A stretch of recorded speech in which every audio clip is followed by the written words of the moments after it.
भाइयों बहनों नमस्कार। All India anganwadi news channel में आपका स्वागत है। चैनल से जुड़ने के लिए नीचे दिख रहे रेड कलर के सब्सक्राइब बटन पर आपको सबसे पहले क्लिक करना है। फिर साइड में एक नोटिफिकेशन बेल यानी घंटी बन के आएगी, उस पर जब आप दबाएंगे तो 3 घंटी आपको दिखेंगी, जिनमें सबसे ऊपर आल वाली घंटी आप लोगों को दबा लेनी है। आंगनबाड़ी सेविका सहायिका मिनी बहनों, आज के इस वीडियो में आप सबका स्वागत है। वीडियो अगर पसंद आए तो लाइक कर देना, कमेंट भी कर देना, साथ ही अपने भाई बहनों को चैनल से जोड़ने का प्रयास भी करना, जिसके लिए वीडियो को शेयर जरूर कर देना। बढ़ते हैं खबरों की तरफ। सबसे पहले आपको बता दें कि यह खबर उत्तराखंड के देहरादून में प्रकाशित हुई है। उत्तराखंड में कांग्रेस ने वहां पर आंगनबाड़ी बहनों के मानदेय को लेकर के आवाज को उठाया है। आंगनबाड़ी कार्यकर्तियों को मानदेय दे सरकार, नेता प्रतिपक्ष यशपाल ने मांग को रखा है। आइए इसके बारे में और विस्तार पूर्वक देखते हैं। तो सबसे पहले आप ये फोटो देख सकते हैं। नेता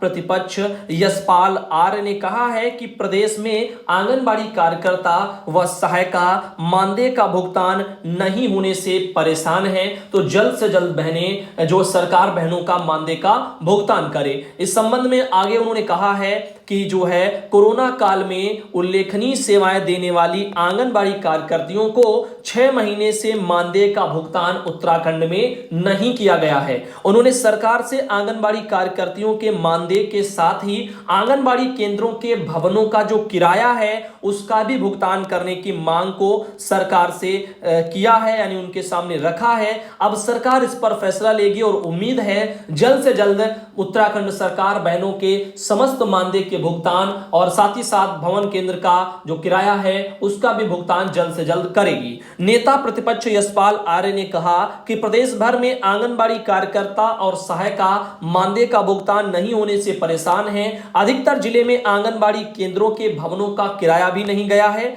इससे इन केंद्रों को हटाने का दबाव कार्यकर्ता बहनों पर पड़ रहा है। उन्होंने कहा है कि प्रदेश में लगभग 20,068 बड़े जबकि 5,140 मिनी आंगनबाड़ी केंद्र वहां पर स्थापित हैं। ऐसे में आपको बता दें इसमें तकरीबन 45,000 आंगनबाड़ी कार्यकर्ता और सहायिका बहनें कार्यरत हैं। इनमें 2 से लेकर के 6 माह तक के, इनका कहना है इसमें 2 से लेकर के 6 माह का मानदेय नहीं मिला है। इससे इनके लिए परिवार चलाना भी मुश्किल हो रहा है और सरकार उनकी सुध भी नहीं ले रही है। सेम टू सेम आलम यूपी में भी बना हुआ है। वैसे केंद्र सरकार का पैसा तो पिछले महीने तक का आ चुका है, लेकिन राज्य सरकार से मिलने वाला राज्य सरकार का 1,000 रुपए का जो मानदेय स्वरूप पैसा आता था, जो पिछले कई जो है सरकारों से प्रावधानित है, अब ऐसे में यूपी सरकार मौजूदा समय में उसको कई महीनों से नहीं भेज पा रही है। कारण क्या है विभाग भी स्पष्ट नहीं किया है। साथ ही अतिरिक्त मानदेय स्वरूप जो प्रोत्साहन राशि दी जा रही है वो कुछ आध महीनों की आई है और उसमें भी कुछ बहनों का कहना है कि कुछ के वहां पर सक्सेस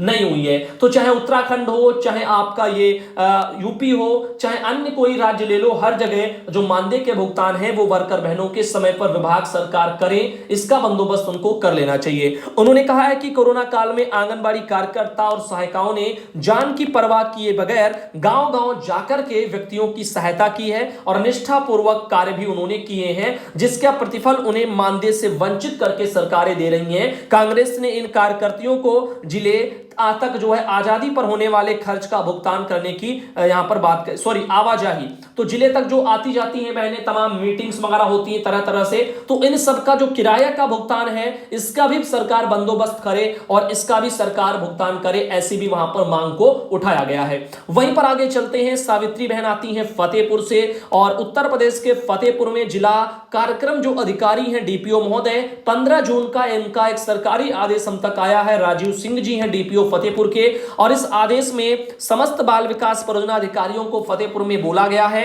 कि दिव्यांगजन सशक्तिकरण विभाग के द्वारा दिव्यांगजनों के लिए संचालित योजनाओं से लाभान्वित किए जाने के लिए आयोजित शिविर के संबंध में जानकारी आई। तो इसमें आपको बता दें जिलाधिकारी महोदय के पत्र संख्या दी गई है 15/6/2022 की। इसमें कुछ निर्देश दिए गए हैं। दिव्यांगजन सशक्तिकरण विभाग द्वारा संचालित योजना दिव्यांग पेंशन, कृत्रिम अंग सहायक सहायक उपकरण, दुकान निर्माण, दुकान संचालन, दिव्यांग शादी विवाह प्रोत्साहन, ये सब पुरस्कार योजनाएं हैं। और यहाँ पर एक शल्य चिकित्सा, इस तरह से पंजीकरण, इनमें जो है चिन्हांकन आवेदन पत्र भराए जाने व पालनहार योजना के सर्वेक्षण के लिए समस्त तहसील ब्लॉक स्तर से निम्नलिखित तिथियों के शिविर आयोजित कराए जाएंगे। तो जो भी साफ शब्दों में कहूं, जो दिव्यांग लोग हैं उनकी सहायता के लिए या उनकी तरह की योजनाओं से उनको लाभान्वित करने के लिए शिविरों का आयोजन होगा, जिसके जरिए उनको सुविधाएं वहां पर जुटाई जाएंगी। तहसील स्तर पर आयोजित जो शिविर विवरण है उसके बारे में सदर वगैरह तहसील में 20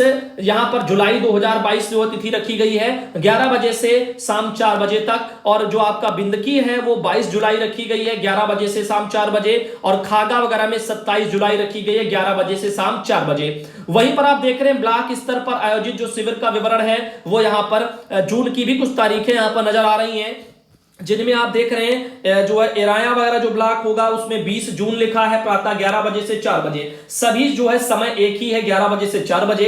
अब देखिए अमौली में 22 जून है, और असोथर वगैरह में 24 जून है, और बउआ में 27 जून है, बिटौरा में 29 जून है, देवमई में 1 जुलाई है, धाता में 4 जुलाई है, हसवा में 6 जुलाई है, हथगांव में 8 जुलाई है, मलवा में 11 जुलाई है, खजुआ में 13 जुलाई है, विजयपुर में 15 जुलाई है, और तेलियानी में 18 जुलाई है। तो इस तरह से कुछ जुलाई की तारीखें यहां पर रखी गई हैं।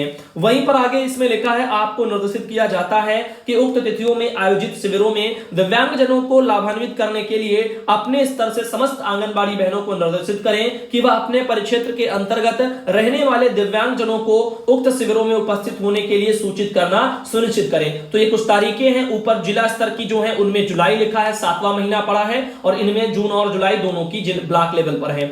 वहीं पर हरियाणा के पानीपत से आपको बताना चाहेंगे खबर है, आंगनबाड़ी प्लेवे स्कूल की कमियां आएंगी सामने, महिला बाल विकास विभाग कराएगा इसका सर्वे। तो हरियाणा के पानीपत में सर्वे होने जा रहा है, जिसके चलते आंगनबाड़ी केंद्रों में जो है बुनियादी सुविधाओं का अभाव है, जो भी कमियां हैं वो सब निकल के आएंगी। आइए इसकी तरफ थोड़ा हम लोग प्रकाश डालते हैं। शैक्षणिक सत्र जो 2022-23 चल रहा है, इसमें खोले गए आंगनबाड़ी प्लेवे स्कूल का महिला बाल विकास विभाग प्रथम एनजीओ से सर्वे करवाएगा। सर्वे के दौरान मिलने वाले आंगनबाड़ी प्लेवे स्कूल में मिलने वाली कमियों को शिक्षा विभाग को सौंपा जाएगा, जिसके बाद संबंधित स्कूल के फंड से कमियों को दुरुस्त कराया जाएगा। अब इन चीजों में एनजीओ का दखल अंदाजी हो रहा है, अब इन पर कार्य दिए जा रहे हैं निरीक्षण टाइप के, देखने सुनने के, अब इन्हीं को पैसा दिया जाएगा, यही मरम्मत कराएंगे, ऐसे करके तमाम चीजें हैं जो इधर उधर जा रही हैं। और जो मेन विभागीय कर्मचारी या लोग अधिकारी हैं वो उनकी जो जिम्मेदारियां होनी चाहिए वो उनसे ना होकर के ऐसे काम जो है सौंपे जा रहे हैं। बता दें कि महिला बाल विकास विभाग की ओर से प्रदेश भर में शैक्षणिक सत्र 2022-23 में 4000 से अधिक आंगनबाड़ी प्लेवे स्कूल खोले गए थे,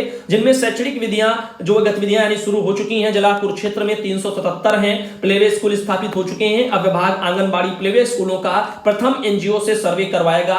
प्रथम चरण में 108 आंगनबाड़ी प्लेवे स्कूलों को चयनित किया गया है। साथ ही साथ आपको बता दें, डीपीसी शिक्षा गागट ने कहा है कि एनजीओ को विभाग की ओर से एक गूगल शीट दी गई है, जिसे सर्वे के दौरान एनजीओ वर्कर को किस आंगनबाड़ी में सर्वे किया है, उनमें क्या क्या कमियां मिली हैं, वहां पर किस चीज की आवश्यकता है, इन सब जानकारियों को गूगल शीट पर अपना भर करके फिर ऑनलाइन इनको भरेंगे। गूगल शीट पर ये भरनी होगी जानकारी, जिनमें देखिए आंगनबाड़ी प्लेवे स्कूल में 25 बच्चों के बैठने की व्यवस्था है या नहीं है, स्कूल की दीवारों पर बाल पेंटिंग हुई है या नहीं है, और साथ ही स्कूल में दीवार डैमेज है या नहीं, दीवारों या छत में पानी की लीकेज है या नहीं, प्लेग्राउंड है या नहीं, बाउंड्री वाल स्कूल गेट खिड़की है या नहीं, स्कूल में सिक्योरिटी गार्ड है या नहीं, बिजली मीटर पर कनेक्शन, पंखे, ट्यूबलाइट, सोलर सिस्टम ये सब है या नहीं, पानी कनेक्शन और किचन की पानी कनेक्शन, छत में पानी की टंकी है या नहीं, इस तरह से। बाकी स्टोर बच्चों के लिए टॉयलेट है या नहीं, इस तरह से स्टोर है और बच्चों के लिए टॉयलेट दोनों चीजें हैं या नहीं, स्टोर हो गया, खिलौने हो गए,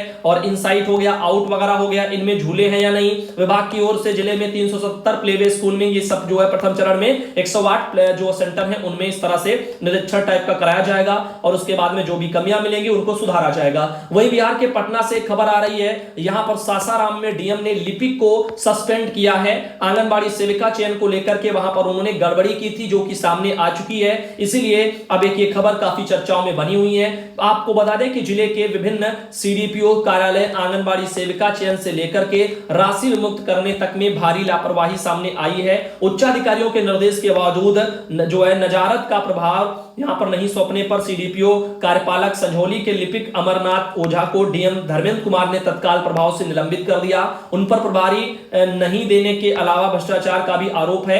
वहीं विक्रमगंज की तत्कालीन सीडीपीओ संध्या कुमारी पर आरोप पत्र गठित करके उनके विरुद्ध विभागीय कार्रवाई संचालित व अनुशासनिक कार्रवाई करने के लिए विभाग को भेजा गया है पत्र, जबकि फर्जी तरीके से कार्य करने की शिकायत पर जो है यहां पर लिखा गया है डेहरी में वार्ड संख्या 16 की स्थिति पश्चिमी मोहन विगहा के आंगनबाड़ी केंद्र संख्या 70 को भी रद्द करने की कार्रवाई की गई है। वहां की सेविका कांता कुमारी पर सासाराम के सीडीपीओ द्वारा यहां पर बताया गया है कि 34,45,026 रुपए की वसूली के लिए नीलामी पत्र दिया गया है। साथ ही साथ आप देख रहे हैं सेविका कांता कुमारी सासाराम के सीडीपीओ द्वारा इतने की जो है नीलामी पत्र वादा भी दायर किया गया है। इस तरह से उनके ऊपर भी सवाल उठ रहे हैं। डीएम ने बताया है कि संजौली सीडीपीओ कार्यालय में कार्यरत लिपिक अमरनाथ ओझा को सूर्यपुरा व विक्रमगंज बाल विकास परियोजना कार्यालय के नजारत का प्रभाव जो है संबंधित लिपिक को सौंपने का निर्देश दिया गया है, परंतु उनके द्वारा आज तक प्रभारी नहीं सौंपा गया। उन पर भ्रष्टाचार की शिकायत भी प्राप्त हुई है, जांच कार्रवाई की गई थी, जिसके बाद उन्हें निलंबित किया गया है। वहीं इस तरह से ऐसे करके जानकारियां कार्रवाइयों के बाद निकल के सामने आ रही हैं। इधर देख रहे हैं, बताया जा रहा है कि साथ ही संबंधित महिला पर्यवेक्षिका पर भी कार्रवाई की गई है, जबकि आपका डेहरी वार्ड संख्या 16 पश्चिमी मोहन स्थित आंगनबाड़ी 70 की सेविका कांता कुमारी गलत तरीके से कार्य करने व मानदेय प्राप्त करने पर भुगतान की गई राशि की वसूली के लिए नीलाम पत्र वाद दायर किया। साथ ही उक्त केंद्र को भी रद्द कर दिया गया। इस तरह से ये कुछ कार्रवाइयां वहां पर हुई हैं। तो आज का जो वीडियो है उसको यहीं तक रखते हैं। आप सब भाई बहनों को अगले वीडियो में मिलेंगे। ये वीडियो आपको